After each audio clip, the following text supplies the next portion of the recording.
Hold out.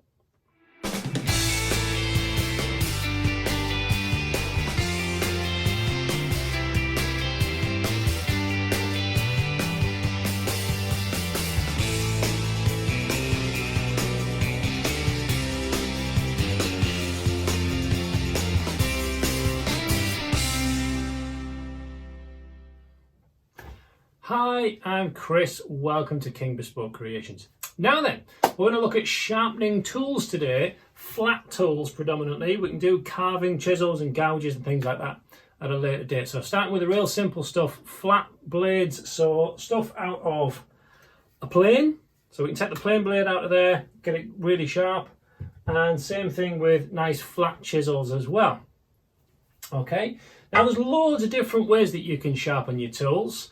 Some are really simple, some are really expensive, so we want to kind of dodge those ones, don't we? Yeah, right, so let's have a look at what we can do. So there's lots of different types of sharpening stones, so we can go through loads of videos all over YouTube, and people will talk about water stones and oil stones and diamond stones, all generally quite expensive. The water stones and oil stones need a certain amount of liquid on them and the right kind of liquid on them, and they need flattening every now and then. So as you sharpen it with your chisel, you create a gouge in your stone that then needs sharpening, which usually people get a diamond stone to then sharpen and flatten up their water stones.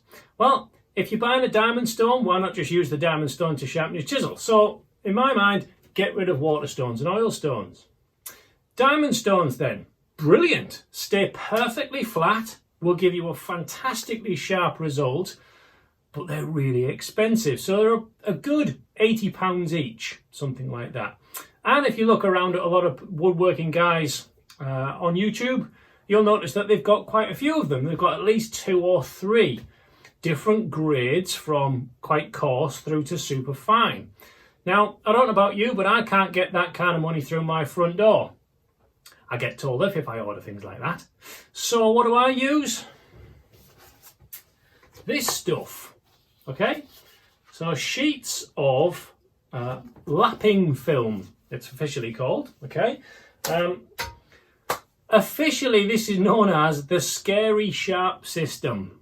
Bit of a stupid name, but there we go. It gets you very, very good results. Now, a lot of people will instantly start piling on the comments about how rubbish Scary Sharp is because you're just using sandpaper and it wears out. Well, you can use sandpaper, but it will wear out after one use, and that will cost a fortune in the long run. This stuff, however, lasts a very long time. So I've got these 4 sheets here, ranging from some quite coarse stuff through to the super, super shiny. This is like a lapping film. This is almost as good as just using a strop on some leather to finish things off. Now those 4 sheets, they're about £3.50 each, okay? But I will get 4 separate chunks out of this, and we'll go through this in a minute. So those 4 sheets that I've purchased will last me for about a year, okay? That's quite a long time. So each strip that we use of that, we can get lots and lots of sharpening done before we kind of start thinking this isn't working as efficiently as it used to. We take it off the board, we put a new set on, and away we go. So it's a lot cheaper. We've got to go for many, many, many, many years to add up to the same value as buying 3 diamond stones. Okay, so we're looking at like a 45-year woodworking span to catch up to buying 3 diamond stones. It's a lot of sharpening for not a lot of money. Okay, so what do we need for this thing? Well, we need this lapping film. I'm going to put links in the description below so you can get yourself some. It's not massively readily available. I don't even think I could find any on Amazon. So I'll put a link down where I buy it from. It's not an affiliate link. It's just to help you guys out so you know that you can go to this place and get some. It's called Workshop Heaven. Warning, if you go trolling through his website, you're going to want to spend a lot of money. He has some really nice stuff in there. So we're here for saving money, aren't we? So by all means, have a look. But be careful while you're on there, okay? We're also going to need something flat to stick this paper to. This is sticky back on those sheets, okay? So it comes with sticky on it, contact adhesive. So I have bought this big marble chopping board. It was like £5 from one of the local shops. Some people will use real thick pane of glass as well. I just don't like the thought of having a big sheet of glass in my workshop, really. So I've gone for this marble one. Perfectly flat, very, very cheap, and it just sits on your worktop and works perfectly well. What else do we want? Well, one of these is quite useful. So this is a little jig that holds your blade. So it's got an inner section in there. If I can get that in there. It's an inner section for that will hold your chisel. And then the plain blades, you'll see in a second, fit on the top and wind in on there. So that can give you the exact same angle to cut to every single time. Okay, so one of those, again, not expensive at all, £5-6, something like that. Okay, right, now what else do I have? I've got one of these. Now you might have seen these around. You can even buy these in little DIY shops, and they're advertised as being a diamond plate. They're not a diamond plate. Okay, they might work in the same way. They don't last anywhere near as long as a real diamond stone. I've got one of these for the really rough stuff. Okay, so if I get a chip in my plane blade or in the chisel, or I want to do a re-bevel, which we'll talk about in a second, I'll use one of these because it gives quick rough cut. I wouldn't use these to get me my final honed edge. Okay, but again, very, very cheap, and we'll do in a pinch. So again, you can get these for a couple of quid. You might even get a pack of 3 for a tenner or something like that. So it might be worth just having a couple of those inside. I also have a bottle of window cleaner. Okay, so basically whatever you use, whether it's diamond plates or these stuff, they want a lubricant on there. It just keeps it nice and clean. It makes it flow easier. Just makes everything easier, and you can clean it up again afterwards. And it doesn't rust. That's the big thing with a window cleaner. Rather than just putting some water on, is any moisture that's left over won't rust. Okay. So even with the super expensive diamond stones, if you don't wash them down after you've finished, they will rust, and then you're pretty much throwing it in the bin because it's useless. Okay. Right. So let's get this stuff attached how I would do it, and we'll show you how we work it through to sharpen very, very quickly, very efficiently, to get a super sharp finish every time. Okay, let's have a look. So firstly, I'm going to split all of these into 4 strips. Okay, so we're only going to use one of these strips for all 4 sheets laid out on our board. Okay.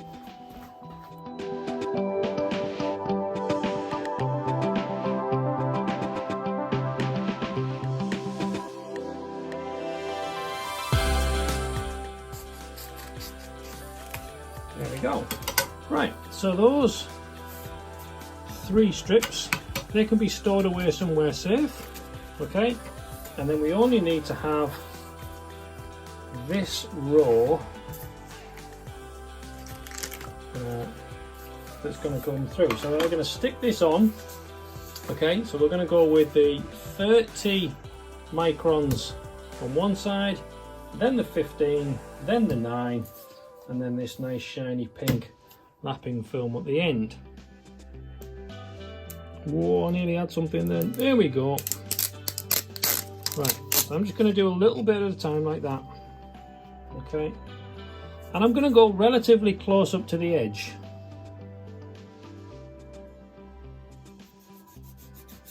Again, don't rub too hard with your fingers because you will wear the skin away. This is sharpening paper, by the way. Just trying to make sure I'm doing a little bit at a time. Make sure there's no air bubbles.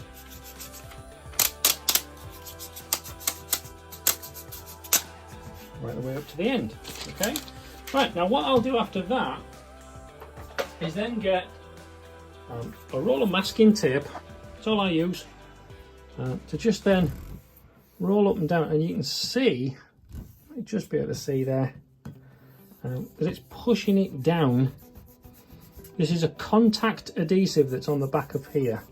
So it's not massively sticky when you just unpeel it and touch it. But once you've pushed it down, which obviously it will get pushed down more and more as you use it as well, it really, really sticks and will not move once that's come from there. Okay, right, and then we do the same for the other three, and then we get to use them. Right, so here we go. This is what it looks like after we've been using it. It's got a layer of muck on the edge there. You can see that just kind of chips away with your thumb because that's just muck that's been compressed on. And then we've got the blade here. Now you can see there's got a very shiny part that we've been using. Can you see on this back edge here, there's a dull section to that as well that's still on the bevel. Okay, now when we're talking about those cheap diamond plates that are only a couple of quid, it's that secondary bevel that I'm going to use that for. So here we've been going too long on here, and I need to regrind this secondary bevel, otherwise I'm just wasting metal. Right then, so what do we mean by a secondary bevel? Okay, so all of my planes and all of my chisels have a secondary bevel. So if we look at a plane blade or a chisel blade, it's going to look something like that a bit close up. So this is just one single line running through here.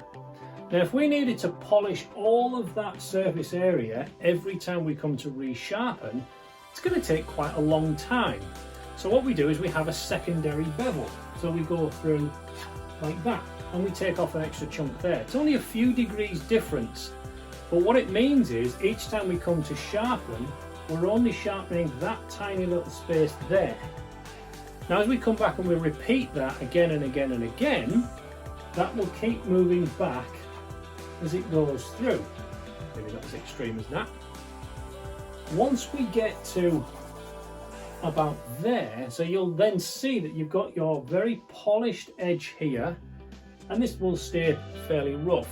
When that's about halfway, I tend to come back and just roughly get rid of that section, so we're back to a really small area that needs polishing again. It speeds up that process of sharpening. Sharpening isn't something I want to spend a long time at. I want to get on with the work that I'm doing. So having a secondary bevel like that just makes it very quick and easy to sharpen efficiently and effectively. So I also have this block of wood with these two other blocks of wood glued to it. Okay, now this is again to get me an exact distance each time. So you can see that one of them gives us a shorter distance through here than this one. Okay, so this is the one that I'm going to use for my very sharp edge, and then that longer distance is what I'm going to use for the secondary bevel. Now what degree does that need to be? Something like 25 to 30 degrees. Okay, which it doesn't need to be super precise, but what I want precision wise is repetition. I want to be super precise with my repeat sharpenings. So you can see I'm just using there this horn guide. I've popped that on there, push it up to that first slot, and that will do my clean edge that will give us a sharp. But I want to redo that secondary bevel now, so I'm actually going to go to that long one which pushes it just that little bit further in, and that will help me to get that secondary bevel. So let's use this, a little bit of window cleaner on there, and we'll just go at it.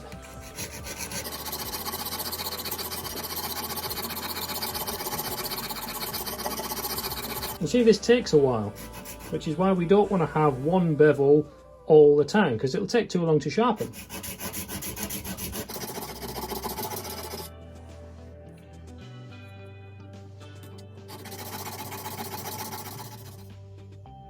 There we go. So you can see we've done the vast majority of that blade. So when we come back to actually sharpen this properly for the usable part, I only need to sharpen that whisper across the edge. So now we can reset our little plane holder to that first one again. I'm sure this is good with this. This tool does use for both, which is nice. But again, A large screwdriver would work. See how deep that is though, it would need a very large screwdriver. But the locking cap on your plane blade will do the same. Right, try and get all the grit off there. A little douse on each. And then this is where we're going to differ from using a diamond plate, because we're not going to go forwards and backwards, because that will dig in and will take chunks off. So I'm only going to push to make sure that we drag this edge across as we go.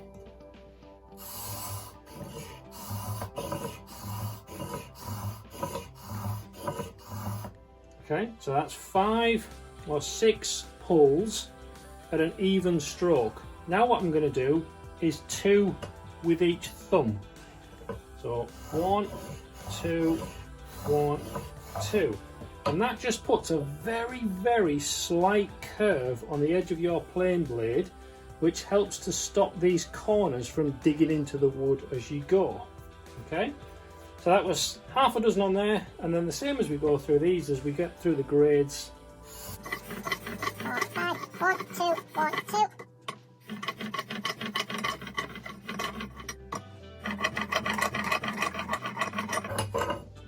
Okay, right, so that has polished up that new edge really nicely. Okay, so let's have a look now. When we take this out, all I'm going to do now is again go through each one of these just on the edge. Now again, lots of people show you different tricks and rulers and all kinds of stuff.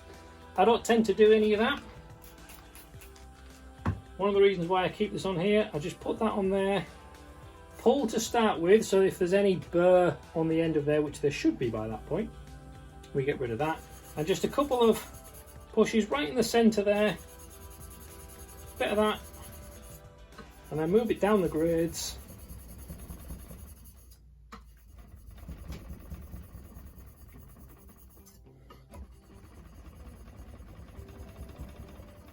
And that's cleaned that edge up beautifully.